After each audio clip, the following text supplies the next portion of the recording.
വ്യോമസേനയുടെ അത്യാധുനിക പോർവിമാനം റഫാലിൽ പറന്ന് രാഷ്ട്രപതി ദ്രൗപദി മുർമു. ഹരിയാനയിലെ അംബാല വ്യോമത്താവളത്തിൽ നിന്നായിരുന്നു രാഷ്ട്രപതിയുടെ പോർവിമാന യാത്ര. റഫാലിൽ പറക്കുന്ന ആദ്യ ഇന്ത്യൻ രാഷ്ട്രപതിയാണിപ്പോൾ ദ്രൗപദി മുർമു.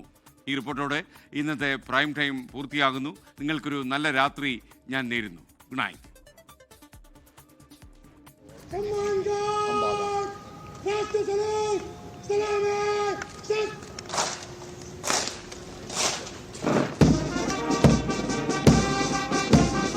രാവിലെ അംബാല വ്യോമസേനാ താവളത്തിലെത്തിയ രാഷ്ട്രപതി ദ്രൗപദി മുർമുവിന് ഗാർഡ് ഓഫ് ഓണർ നൽകി സ്വീകരിച്ചു.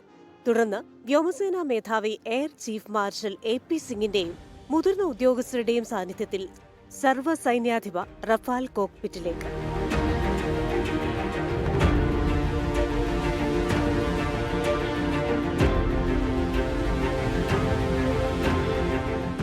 മിനിറ്റോളം നീണ്ട യാത്രയിൽ രാഷ്ട്രപതി ഇന്ത്യൻ വ്യോമസേനയുടെ പ്രതിരോധ ശേഷിയും റഫാൽ വിമാനത്തിന്റെ മികവും അടുത്തറിഞ്ഞു.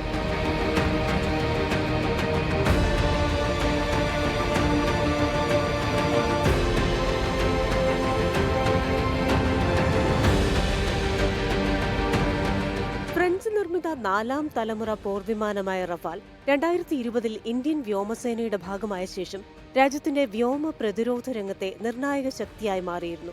2023 അസമിലെ തേസ്പൂർ എയർഫോഴ്സ് സ്റ്റേഷനിൽ വെച്ച് രാഷ്ട്രപതി സുഖോയ് 30 MKI പോർവിമാനത്തിലും പറന്നിരുന്നു.